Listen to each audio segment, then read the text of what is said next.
Hello, I am Ivy Mizumo, and welcome to today's video. When I posted the Bookshare Vanity animatic, it immediately got a couple comments and a lot of likes, and thank you guys so much for all your support on that. I am so excited about it, and thank you specifically to Petite Tragedy for requesting some lore about these guys. I'm doing this completely unscripted, so forgive me if this is messy and horrible, but we're just gonna get into it. So we have Cal, who's probably up on screen right now, and then Duncan, who we are currently drawing. That's his placeholder name. I am looking for a different one. If you guys have any other ideas, please leave a comment. The story focuses mostly from Cal's perspective. The current placeholder name for their story is called Go On, Godly Soldier. So when Cal is younger, he goes by the name Asher, his first name, and Asher is a very just average teenager. His dad passes away and he begins to have mental issues and neurological issues where he starts losing hours of time and he isn't really sure what's going on with him. He keeps waking up in the woods and his best friend Harper saves him. With his dad passing away, he ends up in this grief-stricken spiral and ends up going back to an old friend of his that he knows is bad for him, named Rose. He can't handle it when his dad's funeral finally arrives, and the next thing he knows, he wakes up and he is sitting in Harper's driveway, covered in blood. He can't explain it, he doesn't know what's going on. So, Harper, being the only one he can talk to, they start trying to figure out what happened. He doesn't know whose blood it is. He doesn't seem injured, but he is sore. He does have bruises. He's not sure why. They spend the day trying to recover his memories, and at one point, Harper leaves. While Harper is gone, Asher regains all of these memories and realizes that his old friend Rose he had visited after the funeral in his anger.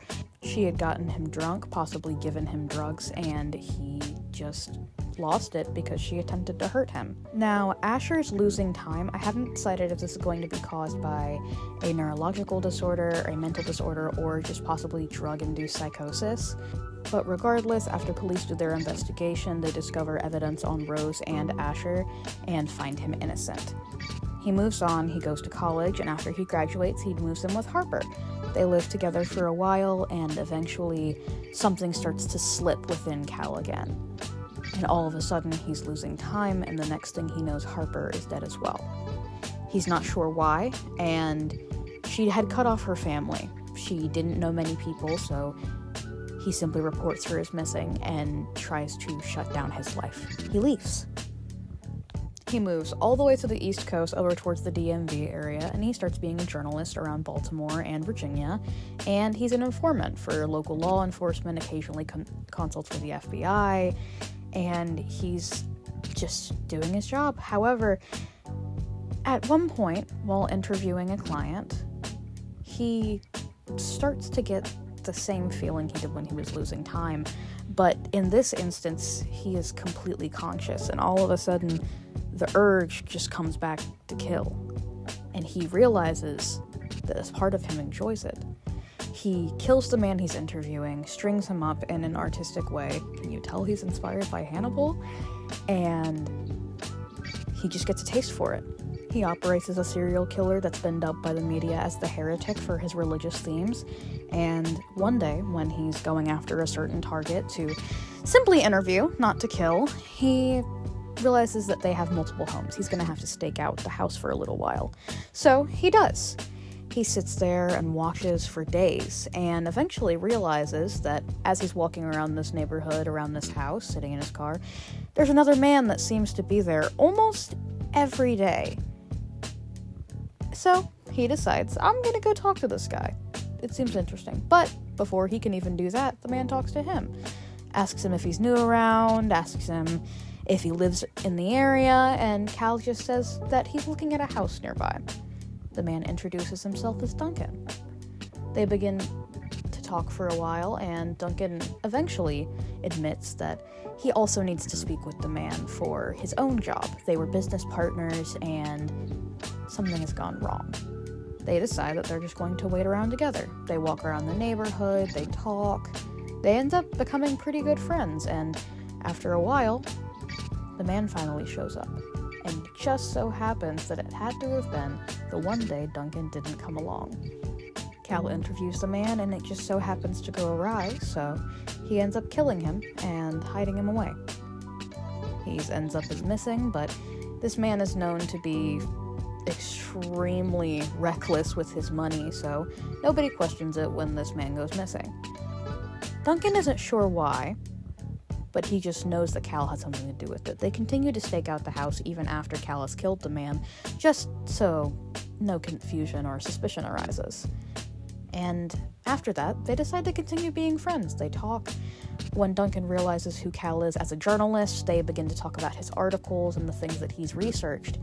And one day, at Cal's house, after a few drinks, probably other things too, they're sitting there talking, and Cal finally admits something. Tells Duncan that he has something he needs to show him, and brings him down to the basement, which is full, wall-to-wall, with different medications, scalpels, surgical instruments, and weapons. There's an operating table in the center of the room. It looks like something out of a horror movie. And the first thing that Cal notices is that Duncan barely really reacts. He's only a little bit surprised, and when Cal admits that he's the heretic, something in Duncan's heart sinks. And he's not really sure why, or at least Cal's not sure why. Duncan knows. Duncan admits that he's a gun for hire simply to soothe Cal so he doesn't end up being killed by the heretic. But as Duncan goes home, he can only think to himself about the fact that his agency has been looking for the heretic for probably going on a year or more now. They are told that if they have any information to turn it in, and that if they are to find the identity of the heretic, they are to kill them on sight. Though Cal is oblivious, Duncan is forced to reckon with the fact that he has to kill Cal if he wants to keep the way his life is.